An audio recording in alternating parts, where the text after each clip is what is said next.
there's different kinds of surgery that can be done for different problems. For example, a common scenario is that a person would have arthritis of the knee, and it's bad. They've tried various things without doing surgery, such as arthritis pills, pain pills, a cane, a brace, an orthotic in the shoe, and they haven't worked that well, and they haven't been satisfied with their solution. And they tend to get worse and worse over the years. And my usual recommendation is when it gets to a point where they can't walk 2 blocks and they have pain with every step, then they need to think about surgery, because they're really getting pretty miserable at that point. Yeah.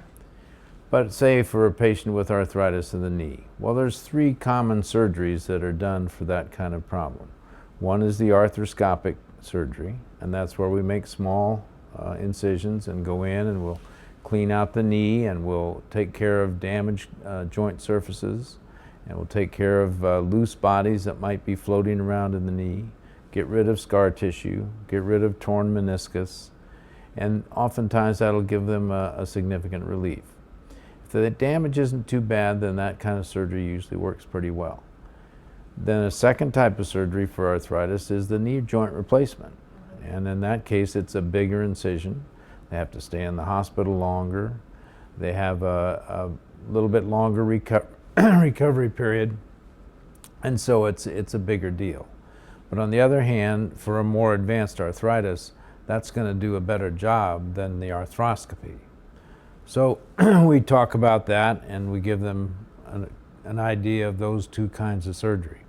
A third kind of surgery is a knee fusion, and that's a pretty radical surgery, but that's where they have solid bone created across the knee, and the knee doesn't move at all the rest of their life. So they walk around like Chester and Gunsmoke, and that's frequently a common example of what it's going to be like.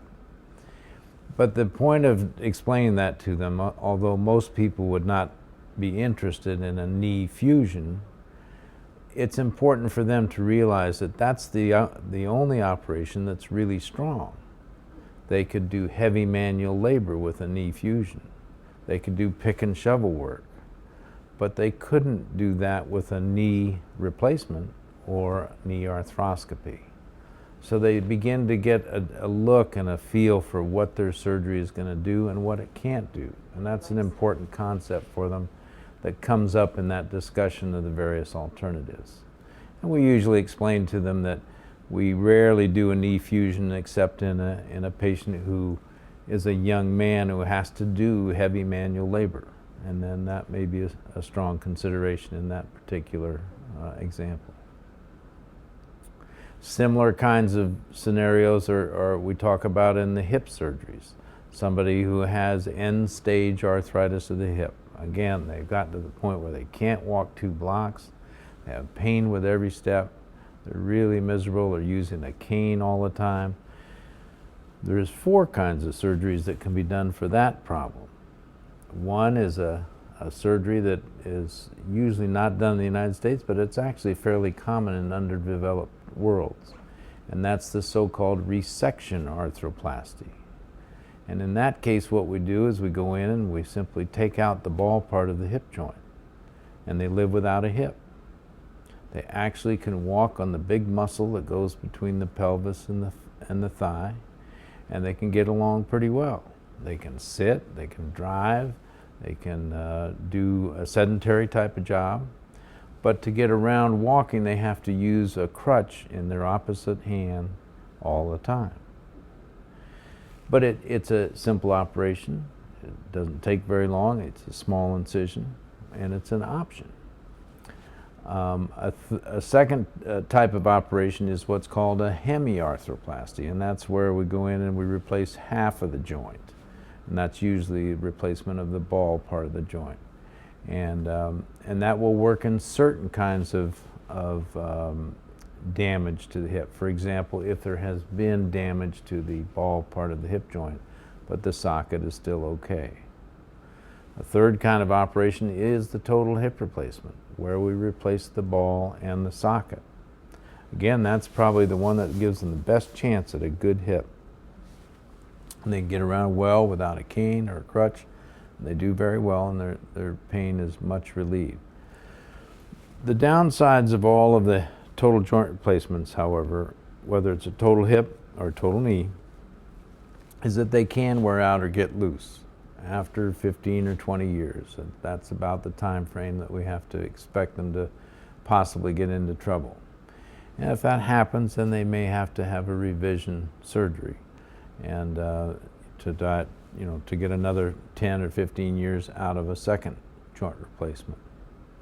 So that factor comes into play, because it's not too uncommon that we'll see some younger people with hip damage. And in those cases, they have to sometimes say, well,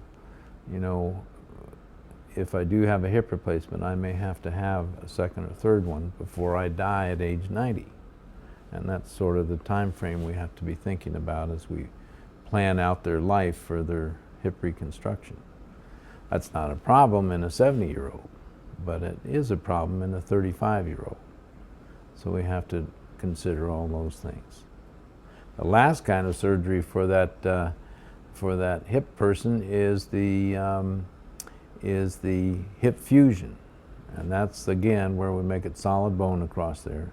Can't move the hip, they can move the knee, but again, it's very strong. But one of the problems we have with the hip fusion is that it can put stress on the knee or the back, and then sometimes they can get in trouble with that. But in a young person, that might be an option if they are a heavy manual laborer and need that kind of support for several years. And then later, they can be taken down and a hip replacement can be done at a later time.